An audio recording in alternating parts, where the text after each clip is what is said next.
The Giles Files is sponsored by BetterHelp, affordable professional online therapy from any device, text, chat, and video. BetterHelp offers licensed therapists who are trained to listen and help you. Join the 2 million plus people who have taken charge of their mental health with a BetterHelp therapist. And here's a special offer for Giles Files listeners. Get 10% off your first month at betterhelp.com/GilesFiles. That's betterhelp.com/GilesFiles. And thanks again to BetterHelp for sponsoring this podcast.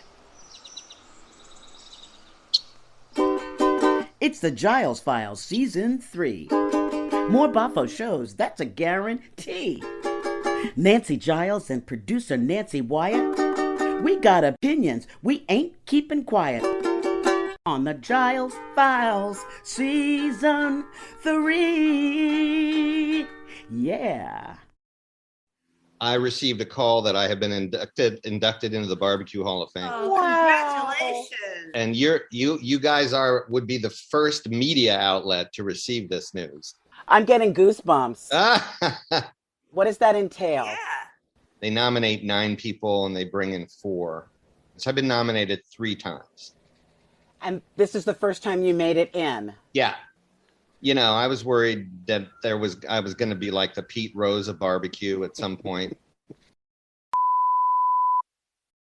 So here's the thing about John Markus. He is funny.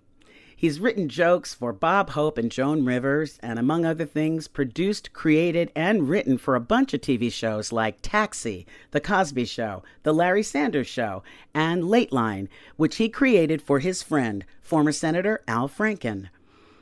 But behind the laughter lies another John Markus, driven by 3 simple elements: heat, smoke, and meat. He studied with the greats, and in time, his barbecue pitmaster fixation evolved into a reality competition series he created called Barbecue Pitmasters, of course.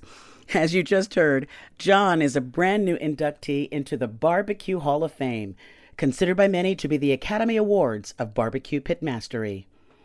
We do want to warn you that the following interview involves discussions about meat in its many forms, and may be triggering to vegetarians, vegans, and others. If so, we advise you to ask your taste buds to leave the room. I mean, I'm certainly getting inducted because I barbecue and I understand it and I do it a lot, but I think it's the TV series. That's what got me in. Barbecue Pitmasters. We're at the Smokin' and Mesquite Barbecue Competition where there's $40,000 on the line. I tell you what, I want a taste of the one that beats those. These barbecue cook-offs are outdoor events. You have to be prepared for any kind of weather. You better step it up, son. This ain't no backyard barbecue. I'm out here to win it. I'm out here for the money. I'm out here for the prestige. You're losing your touch, old man. Why don't you come over here and taste some real barbecue? How do you become a pit master? What do you have to win awards? Do you have to take a class? How do you get that title? Well, the most important thing to know about that is it's a self-proclaimed title. The path to barbecue is unlikely and unexpected. I was never a chef. I had learned after college. I took cooking classes in Santa Monica when I was out in LA, and I did it because I thought it was the best way to meet a potential love interest. That's smart. But everyone in the class was married. That's not so smart. They'd gotten married and they said, well, maybe I better learn how to do some of this. How to cook. Isn't it true that Al Franken he's a little bit of that path? He gets total credit as the origins of my interest in barbecues, former Senator Franken. And that is, we were writing the pilot to Lateline, the series I did with Al. And so Al said one day, again, I was just someone who knew basics of cooking. He claimed that he was a grill meister, that he made the best ribs in New England. And I just said, well, listen, I know a little bit about this, but the best ribs in New England, that's like being the best Jewish player in the NBA. Come on. And but so we set up a brand new Weber kettle grill outside, and we got some spare ribs, and we had marinated them overnight in a recipe that he claims is his recipe. And his marinade is soy sauce, sugar, and garlic. So we dumped these spare ribs in these hefty bags filled with gallons of soy sauce in these. And I got the grill very hot per his directions because I didn't know what I was doing. And we grilled these ribs over high heat, and they were done in 45 minutes. And we sat down, and they were the worst things I'd ever had. So that's why Al's responsible, because, I mean, I'm gnawing on these things. I can't down them. And he eats his, and then he eats mine. His ribs turned out exactly as he wanted them to.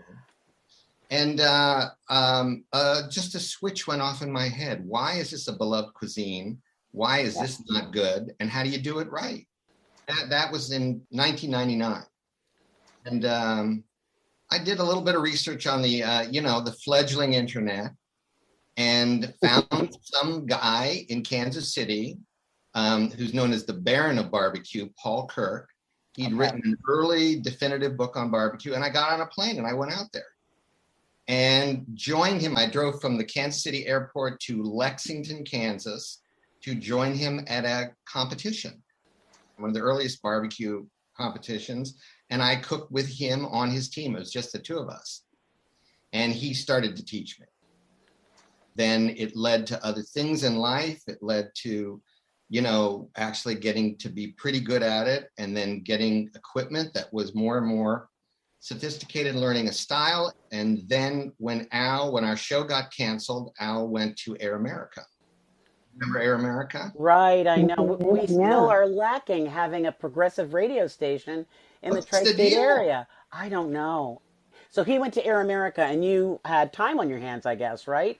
And he asked me, would I come and work on the show in some capacity, listen to it, and see how I felt about it. And, Al's liberal, and all his guests are very liberal on the radio show. And I proposed, because now I had this hobby that was blooming, I said, why don't you send me out in America? Send me out to like the places that have the best barbecue, combined with people who hate Al Franken. Oh. How did that go? I was all over the South for a year and a half, on and off. And it was really fascinating from, my standpoint to meet some of these legendary pitmasters. One place in particular, Al really liked the guests. And it turned out to be one of my favorite places for the food and the people. It's Decatur, Alabama.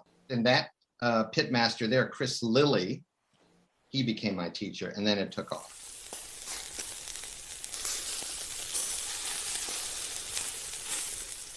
What's the thrill while you're standing there and it's cooking?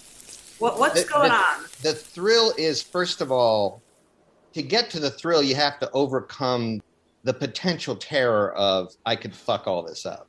This could be a disaster. Man. So being a Jewish pitmaster, I think like that. I'm not trained like a guy from Mississippi who, is more relaxed about this usually. Right. I sweat it, and I'm kind of a mother hen around the pit. I've been told that I don't think like a pitmaster. You think more like a Jewish mother around the pit? Is that what you're saying? That's right. Once I sort of get all my instincts are like, you know what, we're on the path. And that if I do the fire correctly, because you're constantly feeding the fire, constantly balancing smoke and heat over the course of 8.5 hours. God, that's a lot of patience too. A lot of like big time commitment. It is, and explains my, rare but every couple of year bout with diverticulitis, because it's like I'm tense. Then your mind starts to think, once that you achieve a certain like level of stability and consistency in the cook, they're going to have something they've never had before. There's where it starts to get like anticipation and confidence, and they would have to travel thousands of miles to get this. That's what happens. with brisket, after it's done, they cut it open and they get all excited about that ring. They call it a smoke ring, but actually not what it is, but they call it that. What is it? What is that? It's what happens, and if there's some real barbecue cognoscenti listening to this, they may call me out on it. It's what happens when you cook meat in an atmosphere starved of oxygen. And it's a reaction between the carbon dioxide and the proteins in the beef. Mm-hmm. And that's what creates the color. And there are ways to achieve that just using preservatives. It just means that chances are it's been cooked the proper way. Properly. It's been cooked properly. And you've achieved something that it's like a tag. It's like a bookmark of authenticity.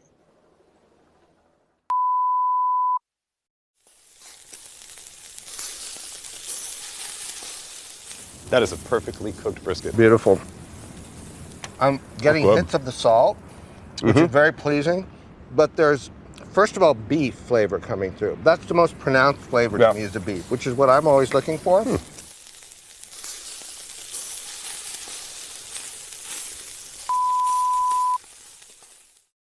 I was in psychoanalysis up until 2 years ago.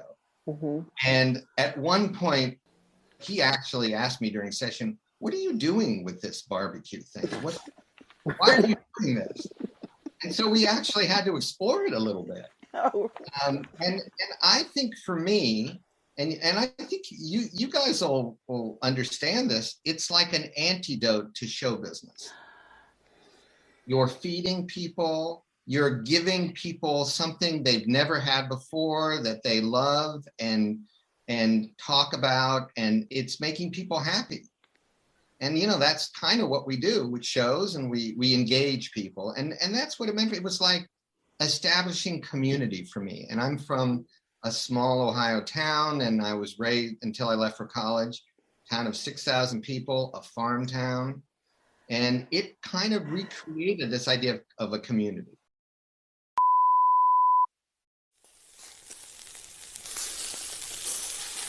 When I look at this brisket and taste it, I think of LBJ. I'm thinking of being in a Cadillac with big fins on it, going 90 miles an hour out on the ranch, right, hooping and hollering. That's this brisket right there.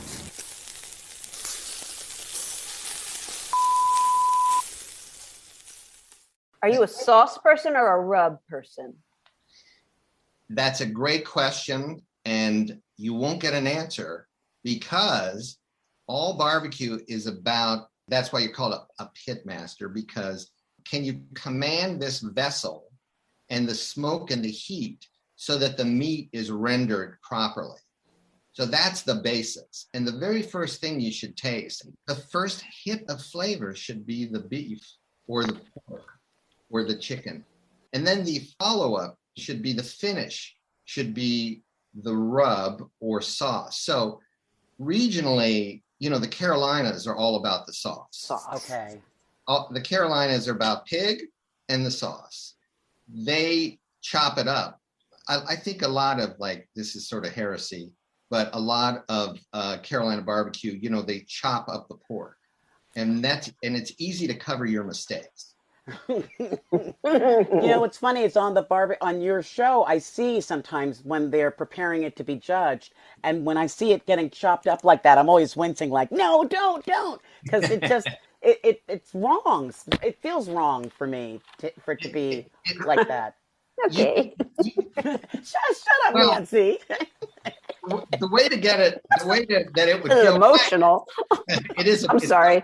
I didn't mean to interrupt you. That's a little heavy. People come to fisticuffs over barbecue and flavor, but if you can get that pulled pork, which is the Chris Lilly's style of pulled pork. He's like a 7-time world champion. Right. Okay. Where there's a succulence and continued moisture and flavor that is really exquisitely, it not melts in your mouth, but it has a nice chew to it, but not much, and great on a potato roll. So it's many different things, and all these places where barbecue started, the ingredients have to do with what was available. Right.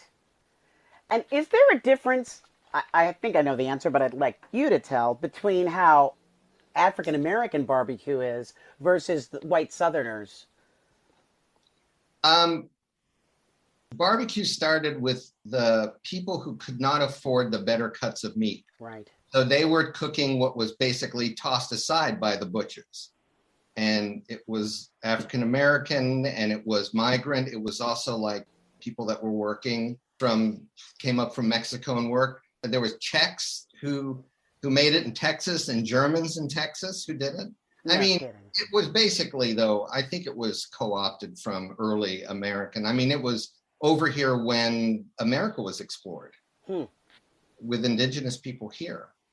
And is there a difference? I think there is more of an authenticity to people who've been doing it for a long time, and maybe they did it because their fathers or mothers did it, or, so they did it. And there's like a lineage to doing it where I feel that there are these natural gifts that people have. I've tasted mediocre barbecue done by everyone. But the people where you can taste the love in the food are the people that do it very well. And it's interesting on the competition circuit too, that there hasn't been more diversity. Why is that? I asked one of the heads of the Kansas City Barbecue Society about that. And she said that unfortunately what happens is it costs people too much money to get here. So there is a discrimination to that, and people have to hope to win something to afford to get home. So that's as far as competition barbecue is concerned. But I think that the best barbecue is really done in the out of the way places, the discovery places, the off the main drag places. And often that's communities where it's been there for a long time and people care about it as an art form. And I don't know, did I answer the question? All I can say is I'm so hungry. Yeah. I am really... I have a question in terms of beef. Grass-fed versus corn, is there a difference? Does it matter with barbecue? Nancy Wyatt knows her barbecue. These are very good. Thank you. No, I don't. I research before I interview people. She's also been very conscious about you have been, Nancy, about organic and how meats are fed and stuff. So Nancy Wyatt, I'm going to give you the most disappointing answer, which is the healthiest raised stuff. Yeah. The organic, the grass-fed stuff makes the worst barbecue. Yeah. Why is that? Because the fat, it's lacking in fat. Is that why? You want these animals to be grain finished and confined to a certain degree to get intramuscular fat. Yeah. Now, the extreme and what has not been written about is, and I don't know where it's at right now, so I don't want to say anything libelous here, but slanderous, but Kobe beef in the beginning, which everyone always said is tremendous mistreatment of the animals. Oh dear. But I think they've fixed that. There are places where they're obviously more conscientious. However, like here in the States, we have a combination of American genetics and Kobe genetic. It's called Wagyu beef. Very hard to regulate. And it's not as beef-like as beef raised in Kansas. Purely in Kansas of American stock. The Wagyu and the Kobe they verge into different flavors. There's a little more gaminess to it, but people like that tenderness. When I cook beef, I cook the level of choice, not really the highest level of beef, but you can find wonderful beef that is raised fairly humanely, probably out of Pennsylvania. And that's in New Jersey, that's in Jersey City. That's a place in Jersey City called DeBraga and Spittler. DeBraga and Spittler. DeBraga. DeBraga and Spittler? Spittler, and it's been around since the 1920s. And they have, I believe you can order online from them, but get prepared to pay. It's excellent beef. And if you want to make short ribs, which I made yesterday, but I made them sous vide. which we can't, which has to be our secret because some barbecue folk will not be happy about it. But what made you do them that way? Because I was writing and working every day, and with sous vide, you shrink wrap it in plastic, in like it's like cryovac. You shrink wrap it and lower it into a warm bath. French way of cooking for beef, it's ideal. You could actually go to work somewhere in the morning and have it the next day, because sous vide beef can take, anywhere from 10 to 24 hours to cook. Whoa. So I lowered them in a bath 2 days ago and took them out 25 hours later. We had a chef coming to help us here. And while we were working, because I ain't cooking for these folks. It's just too much. I don't know. I being a host, I mean, this is the level of being hosting that I think I can do. I just can't do as much of it anymore, where my nerves don't get frayed taking care of It's people. hard. It's hard. You have a lot of balls in the air. It's hard. It gets old after 2 days. It's like, it's time for you to go. Great seeing you. Thanks for saying that. But yes, there's a hotel down the street. We can meet in the morning and finish the script. But you gotta go. My God, I know. That's the problem of being in the country, is there's nowhere to go. Oh dear. Oh dear. But I just handed the very tender cooked short ribs off to Chef Joanne, and she finishes them. So with sous vide, you need 5 minutes at the end to put a char on it and some more flavor on it. That's it. You get a hot skillet and you go and you char it on the skillet or on your grill, on your gas grill. And it's moist, isn't it? The meat's very moist, I can imagine. When you do sous vide, it loses the least moisture of any manner of cooking. Wow. But you have to wrap it in plastic. You have to do a shrink. Oh yeah, one of those things where it's sealed, right? The vacuum sealed. Yes, like a food saver. You can cook vegetables like that. I know some people don't like the idea of plastic, and that's just, I can't. You can, okay. Have a bite of sous vide for me. More for me. Okay. I'd say have a bite of what I make this way, and then tell me if you can. And then tell you can. Okay. Well, the option of maybe coming up there and doing the Zoom in person. I realize now what a mistake this was to do a Zoom. Yeah, no, it's fine, but oh God, that sounds so good.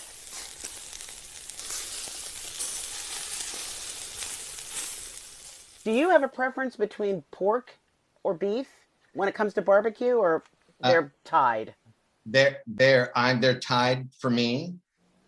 Beef is a little bit more challenging to do. I find that anything, it's like when we were talking about rubs and sauces, anything where the meat is executed to a certain level is great. It's just great. And I like doing pork shoulders, pork butts. We call it a butt because in colonial times, the barrels that they shipped it in were called butts. And that's what I cook when I cook with Chris Lilly, the rare times now these days I get to cook with him.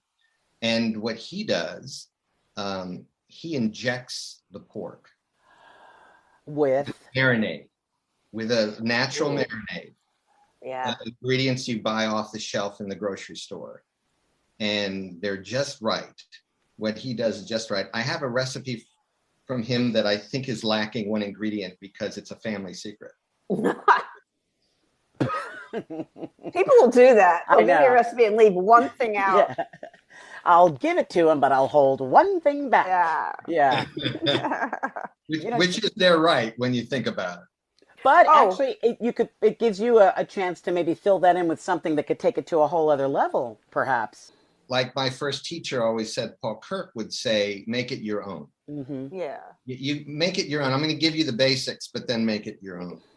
It all comes down to the ability to not use too much smoke, and the wood has to be the right age and the right moisture content. Oh, wow.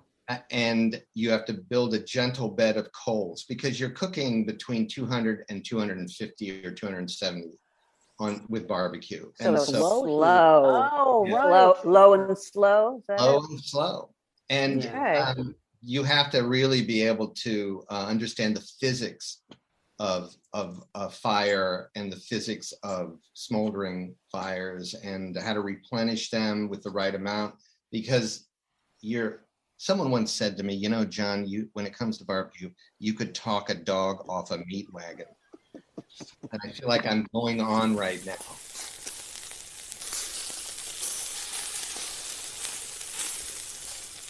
What are dinosaur ribs? You mentioned one of those in a videotape.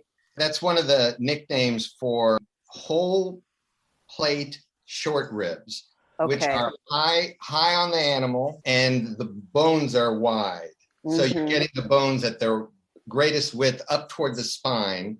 The meat that's on that has a particularly high fat content because the animal's not exercising that part of them, which is what you want. It's better to cook the front leg of the hog than the picnic, which is the back leg, because it gets more of a workout.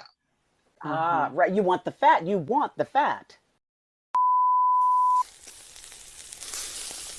A guy from Mississippi watched how I tended my pit, and he put his arm around me and he said, son, you got to learn to walk away.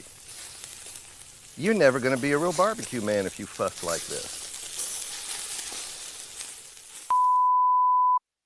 So I have to ask you, am I that pathetic that I have a Weber grill that's, Don't tell me it's gas. propane?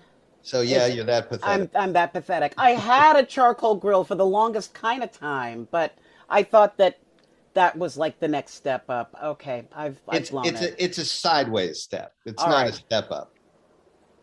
Like you guys know about big green eggs, right? You've heard about the porcelain. I don't. Cooker, the big green egg. Oh wait! Oh, is that the kind of grill, the ceramic grill? Yes. Grill. Yeah. Yes. There are different brands of them. There's the Kamado grills, right? And the big green eggs are sort of the standard, but Kamado's excellent. I could still get a big green egg or a little green egg. Yeah, you can also get another ranch kettle grill, which doesn't set you back too much money at all. The Weber kettle grill, the original Weber, which is like a kettle, and that's great to cook with charcoal. Okay, all right, charcoal. There's an even better grill that I think I would get. I'm thinking of getting one. It's based on an old design. They've been making them for a long time, called the PK grill. It's an all aluminum grill, I think invented in the 50s or 60s. It will not rust. They've made them a little jazzier. I'd get an Aaron Franklin PK grill. I thought this was so cool. You directed that documentary, The Kings of Barbecue, Kuwait. What year was that? Because the war was still going. Well, we had just started the drawdown when I went up for 2011.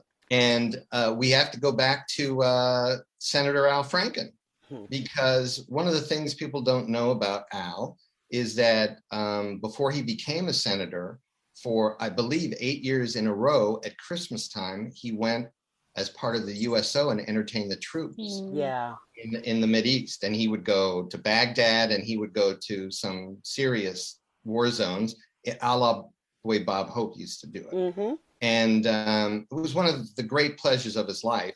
Al had been over there and came back from one of his trips and said, you need to go and cook for the young men and women who are over there fighting, because a lot of them are from the South. There's a lot of people from barbecue regions, and they don't get home cooked meals ever. No.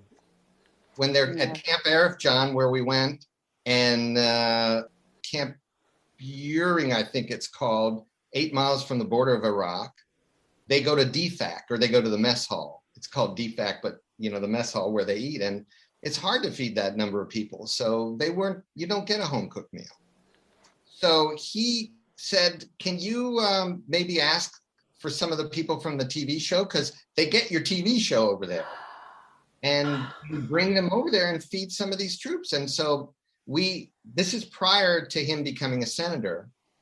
And we had a year and a half of phone calls back and forth with the USO because they didn't quite understand what we wanted to do. Because barbecue is hard to really explain as far as like, here are the methods that we need to be able to use. We're not grilling hamburgers and hot dogs, you know, on oven baked proteins, right? So, which we call jailhouse ribs. You use an oven, it's a jailhouse rib. Okay, sorry, go on. Nothing wrong with jailhouse ribs, by the way. They can be pretty wonderful. But there's nothing like that open heat outside so we didn't get it to happen for the first year and a half. We couldn't connect. And the whole logistics of doing it were really hard to comprehend. And then Al became a senator. And God bless him, 2 days in office, he went to one of the congressional heads of something and said, I want this to happen for our troops. You know, one of the first pieces of legislation Al Franken did was guide dogs for rehabilitative dogs to help veterans for like mental health. That's Al's legislation. I remember that. He got some help, but he did that. And so here he becomes a senator. He makes this one of the first things he does. And then I get a phone call right away. I get a phone call from the USO saying, explain this to us. And then a year later, we were on planes going to Kuwait City. 9 days over there cooking for about 5,000 soldiers and Marines. The doc is so moving because you see, again, not only all the things you're talking about home cooking and sharing a table and how these things make such a difference. When your life is on the line and you can get some good home cooking, it's great. I know. You're feeding a couple of thousand people, right? And they all have to make this as part of when they're not working, when they're not on duty, they can come. And there were times when we were told we had 200 that weren't going to come because they were going into battle, they were on a mission. That's what happens. Yeah. So it was a very moving experience to sit with these young people who are over there and to have them taste this food under a full moon in the desert, where at night it was 105 degrees. Wow, golly. And we have them on camera talking about home. It was a labor of love, and I've not released it. Why? Not been released because I need to finish it. Oh, it's not finished? I saw what did I see? The preliminary cut? You didn't see a final cut or corrected cut or audio corrected cut. It was like pre-final cut. Okay, so we've got some flash questions for you. So does that mean I need to answer them like that? Well, you can answer them without thinking about them and then follow up with a quick why, because we want to know why you think that, okay? Okay, this will be like my therapy. Okay, pork butt or ribeye? Grilling versus smoking. Oh, wow, he's answering a question with a question. The answer is pork butt. If you want a steak, you get a ribeye. If you want to have pulled pork, you get a pork butt. All right, ribeye is going to take you about 12 to 14 minutes to cook to medium rare. Pork butt's going to take you an hour and 20 minutes per pound. At a certain point, by touch, by color, you know what's going on. Chris Lilly is my teacher and one of my heroes and really one of the most skilled people in barbecue. He'll take that shoulder and he'll bring it to room temperature and he'll lay it on the cutting board and he'll just look at it for like 5 minutes. And I'll say, okay, Chris, like, I really don't know this side of you. What's going on? And he says, it's talking to me.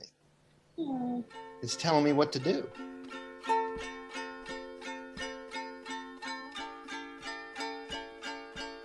Well, that's our show. Thanks to our sponsor, BetterHelp. Join the 2 million plus people who have taken charge of their mental health with a BetterHelp therapist. And be sure to remember, as a special offer to Giles Files listeners, you'll get 10% off your first month if you use the code betterhelp.com/GilesFiles. That's betterhelp.com/GilesFiles. And a big thanks to BetterHelp for sponsoring our podcast. Special thanks to our friend John Markus. Man, we had such a blast talking to him. And note to John Markus, yo, when can we expect your brisket visit? Because I've got the backyard, so you just bring the meat and the equipment to us in Weehawken. Be sure to shoot us a text when you're on the way. The Giles Files was created by Nancy Giles and Nancy Wyatt. Produced, directed, and edited by Nancy Wyatt. And recorded at our studios in Weehawken, New Jersey. Be sure to check out the Giles Files on iTunes or wherever you listen to your podcasts, and write us a review. Tell us what you think, for Pete's sakes. We want to hear from you. We will be back soon with another episode of the Giles Files. Okay?